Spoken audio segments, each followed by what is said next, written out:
Hello and welcome to Spotlight on Education. I'm Dr. Jon Kopko, Superintendent of the East Brunswick Public Schools, and your host for the program. Today I'm in the studio with a guest.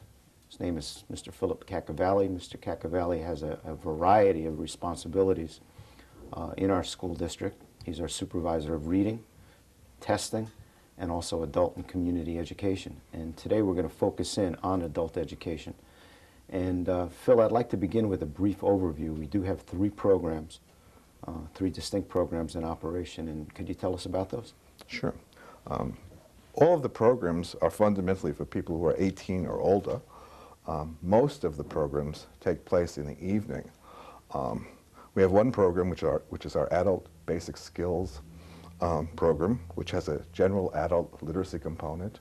It has an ESL component and has a GED component as well. We also do some adult basic skills for people whose adult basic skills are somewhat lacking. Then we have an adult life skills program, which is for developmentally disabled adults. And then our regular adult school, which is open to the general public. Most of us would be taking classes there if we wanted to. There's no restriction in terms of, any kind of a need. And that has a variety of different kinds of courses, ranging from a painting to college courses. Let's talk about the adult basic skills. What courses are offered and how is someone eligible for those courses? In general, most of those courses take place in the evening, although we do have some in the daytime. What happens is when anyone gets referred to us, they either self-refer, some agencies refer, at times guidance people will refer someone to us for that. When they come to us, we do an assessment right away, and depending on what they're looking for, some of them could be looking for ESL, so we have about 4 or 5 levels of ESL classes. Some of them could be looking for the GED, which is sort of a general equivalency diploma, which is people who have not graduated from high school for any number of reasons, and they may want to take that. So we test them to see where we're going to place them. For some of them, then we have to put them back in our basic skills classes to train them. Then we do test them eventually. They do work toward the GED, many of them. Our ESL classes, some of the people in our ESL classes are also looking for the citizenship test, to take the general citizenship test. So we have classes in that. The ESL classes, we have some of them that occur during the daytime around in the community because some people can't get to their high school at night. So that's the general framework that we're operating in there with those 3 programs. Well, we do have a tape of the English as a Second Language yes. Class, and we're going to take a look at that right now. It's a lively discussion. Come on, raise your hand, don't be shy. Like new movies now? Movies. That just came out? Doesn't matter. Any movie title. Any movie that you've seen. 7 Years in Tibet. Okay? Man in Black. No. Okay, go ahead, just yell them. Volcano.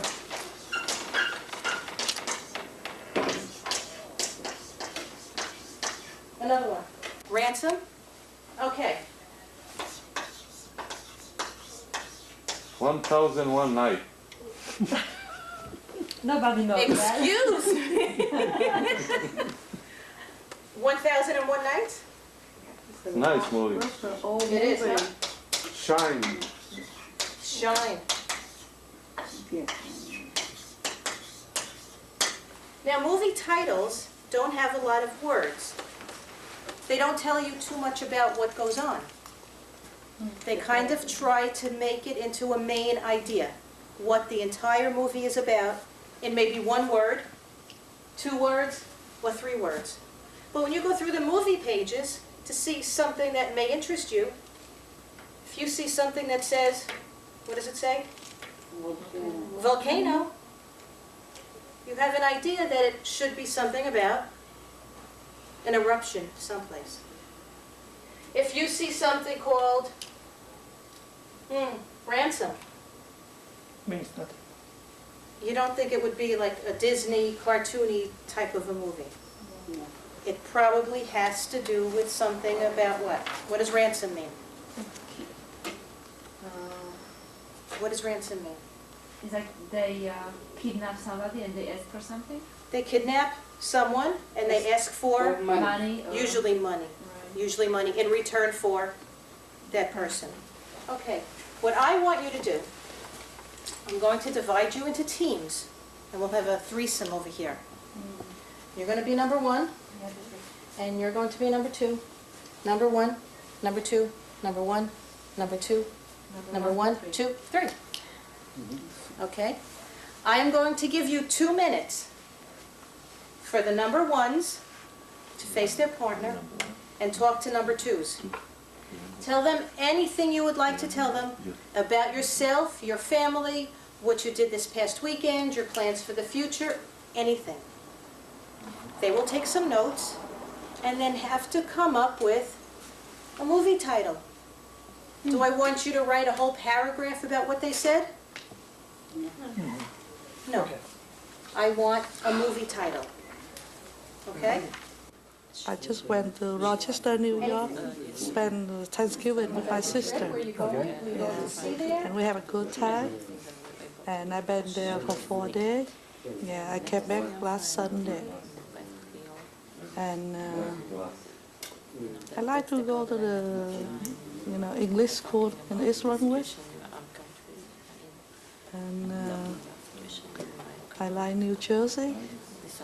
That's very nice over here. The weather. It's very Several Italian people to stay there. We're also participating in a consortium for the first time this year dealing with adult basic skills. What does that actually involve? We're actually the lead agency of the Greater Brunswick Adult Educational Consortium. What it involves for us is it means that we sort of organized the grant, got everything put together for the grant. We handle all the finances for the group. The group includes East Brunswick, New Brunswick, South Brunswick, South River, and North Brunswick, and some of the ascending districts. It's an attempt by the state to consolidate efforts rather than have duplication of efforts, having every town have an ESL program, or having every town have a day and an evening ESL program. It sort of spreads it around a little bit, so that if we can't accommodate someone in our program, we can refer them to one of the people in the consortium and say, hey, they have a day program over in New Brunswick, you can go to New Brunswick. In addition to that, they may have childcare in New Brunswick. We had a really good example of our cooperative effort past 2 Saturdays. We were doing GED testing here in East Brunswick. We had about 18 students who were going to be tested, but we tested 40 students because we opened it up to members of the consortium. So we had people from South River, Sayreville, North Brunswick, South Brunswick. We had a whole busload of people come up so that we worked together cooperatively. Instead of testing in a million places, we're testing in one place. We're doing it as a cooperative effort. And what the state is really looking for is to change welfare into workfare. I also want to commend you for your initiative in terms of the leadership that you've provided to that consortium, because I know that's it's been a complicated job, very complex, and you've been right out there and just done wonderfully with that. So congratulations with the consortium. Good fun. Now let's turn to adult life skills. Who attends these classes and how are they referred? Okay, our adult life skills, people who are 18 years old or older. And they are people who have developmental disabilities. They're usually referred by a child study team, by the New Jersey Division of Developmental Disabilities, by a social worker, by someone like that, and that's how they get into the program. Sometimes a case manager, sometimes the group home in which they live refers them to us. So that's how they get into the program. And what kinds of skills can the students expect to develop through participation in the program? We have a big list of skills that we try to give these people. We give them practical career training, which you'll see when we have a little video clip. You'll see some of these students working in the cafeteria. They're learning how to run the register, how to make change, how to deal with the public in general. We're trying to give them some job training skills. We have some basic academic and communication skills kind of courses, because that seems to be a problematic area for some of these people. Reading improvement. Reading can be difficult for some people with developmental disabilities, so we try to stress some reading skills. Then we have job keeping skills. What do you have to do to keep a job? Once you get the job, once we land a job for you, what do you have to do? You have to get there on time. You have to do what the boss tells you. So you have to sort of train people about that. Then we talk about personal awareness, personal hygiene, clean clothing, those kinds of things that need appearance when you're working. Then we offer some exercise, music and dance kinds of classes. We do a shopping and food preparation piece of our program where we take people out shopping, then we come back to the high school and we cook the food, you know, to show them this is how you shop, this is how you do it economically, and this is how you then prepare the food. We do some group and individual counseling of the people so that they get, you know, some idea about where they're going. We have a self-advocacy program because a lot of these people don't advocate for themselves. So you have to say, you know, you have to defend yourself. There's not always going to be someone here to defend you. And we have group and individual counseling for those people too as well. So we have lots of different things going on. And the interesting thing is that it meets 4 days a week. You know, we have 2 days of academics and 2 days sort of social events that take place in the evening. Big staff. 2 more questions related to adult life skills. Right. Number 1, how is it funded? Okay. And secondly, how does our staff work cooperatively with the other local, county, and state agencies? Okay. It's funded by the State of New Jersey Department of Human Service Division of Developmental Disabilities. They fund the entire program. It's the only program like it, I might add, in New Jersey. We have the singular program for these people, and it's sort of a model, I think. It's really a wonderful program. I mean, everyone should come up and visit us sometime. We cooperate with other school systems. All of our students come from Middlesex County. We don't take anyone from outside the county. That's part of our grant. It says Middlesex County. So we cooperate with the school systems in Middlesex County, group homes, and social agencies that refer to us. You know, we work cooperatively with all those kinds of groups. Now let's turn to the remaining kinds of classes. Phil, how would you categorize those classes? In our regular adult school, we offer a wide variety of courses. We have foreign language courses, we have weightlifting courses, dance courses. In addition to those, we have college courses from Rutgers University, from Kane College, and from Middlesex Community College. So we have a really diverse group of courses that we offer to the community. Well, we're going to see some of those classes on tape, but before we do, would you tell us a little about them? Okay, we're going to be seeing a yoga class, a small group of women involved in a yoga class, a basic Italian class with a very enthusiastic young instructor, and he does a really nice job with the students, a toll painting class, which is sort of a mixed group of people painting. We'll see a sign language class where students are coming in to learn sign language from one of our teachers. And then we'll see a real estate licensing course. So that sort of gives a real diverse sense of what we're doing. It's great. We'll take a look at that tape now. Okay. 10, 11, 12, 13, 14, 15. Watch the posture. Relax the shoulders back. I know because you're tense. Like this. Breathing in. Hold. Stay. 2, 3, 4,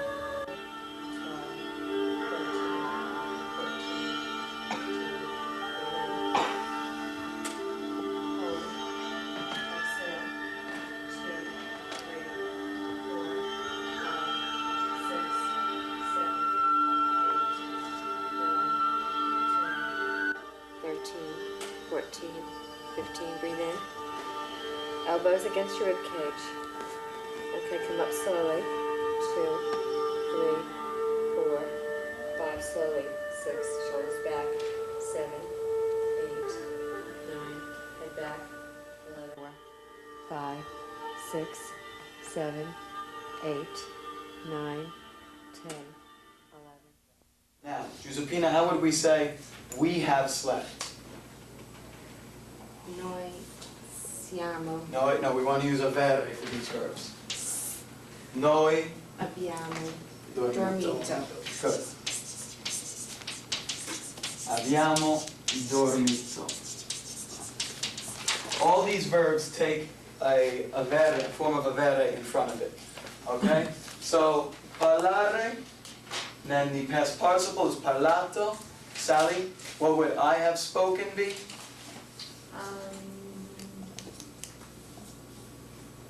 Ho parlato. Brava, ho parlato. Okay, and last example here is the verb to repeat. Repeated. Now, Julia, they have repeated. Hanno ripetuto. Hanno ripetuto, brava.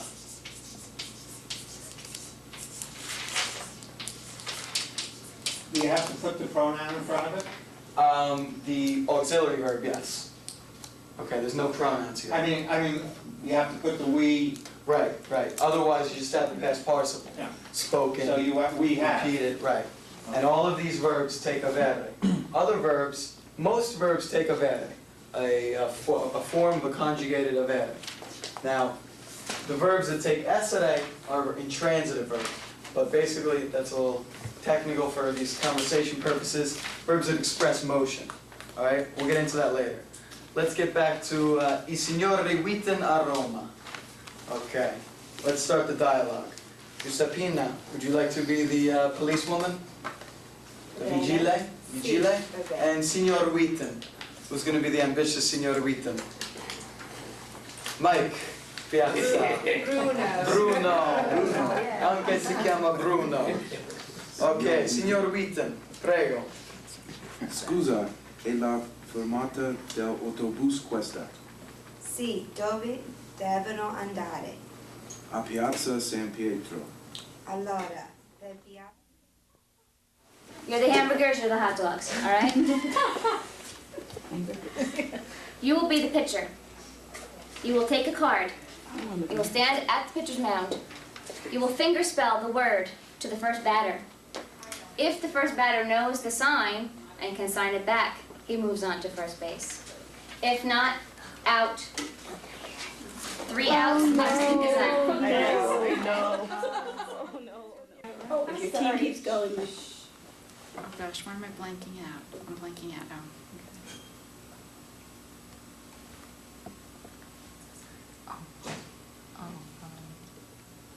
Good, May. Very good, May. And what is it? May. Some song, Make Me Friends? Okay. Me. Okay. You're next. You're next. Oh, I'm glad I'm spelling it. Oh, I remember.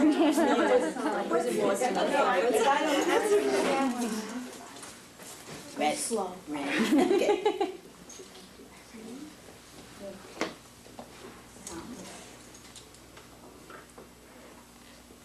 Do it again, please.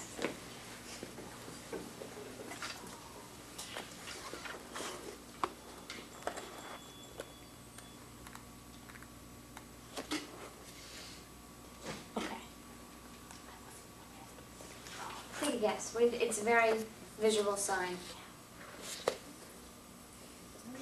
I'll take it. I'll take it. It's really an F on your fingers, and that was. Well, now, number 6, salesman Charles, licensed with broker Davis, has a 90-day exclusive right to sell on Smith's property. This listing would not be terminated by C, the death of salesman Charles.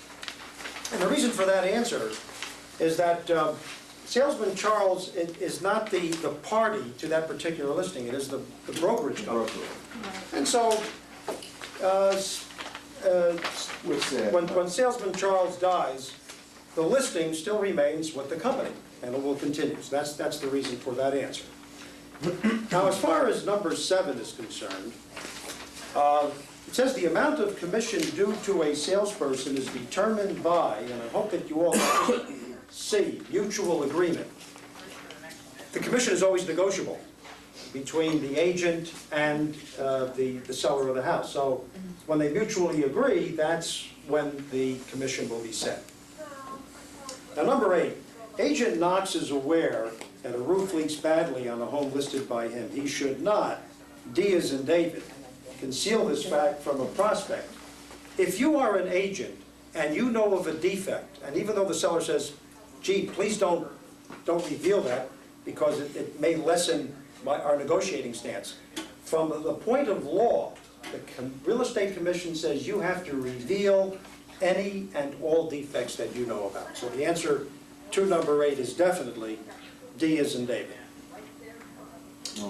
Now, number 9, an owner may not sell his property without the obligation to pay a commission if he gives his agent, D as in David, an exclusive right to sell a listing.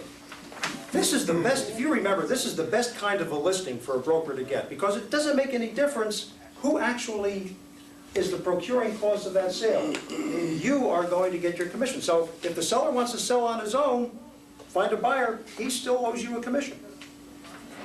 D as in David for number 9. Now, number 10, an oral listing could be C, unenforceable. I thought you said it could be enforceable. It also could be unenforceable. Right, just Well, could be means it. If you recall, there's a law called the Statute of Frauds. You remember that one, Jennifer?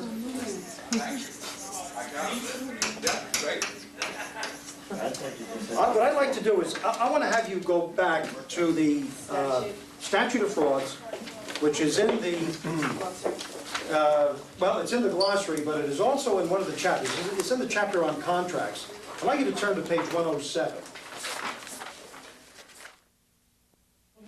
Mary, just softening it up a little bit so that it looks more natural. Okay? And this, you can also bring this over. Okay, what you're going to do is you're going to use the dry brush and you're going to dab some snow on all of your trees.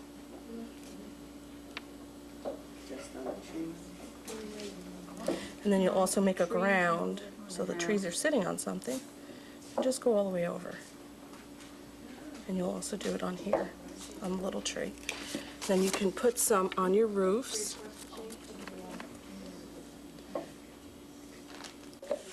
What's this come from? Let's show us what the people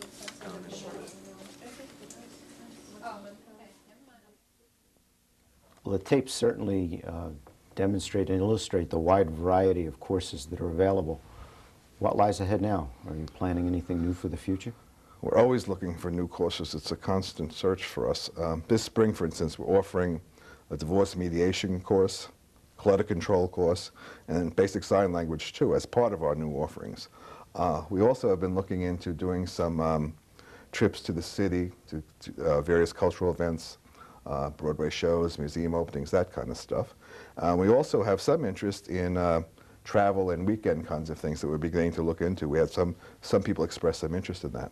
And while we're here, I'd like to say that if anyone in the audience would like to take a course and like to recommend a course that we should be teaching, feel free to call us.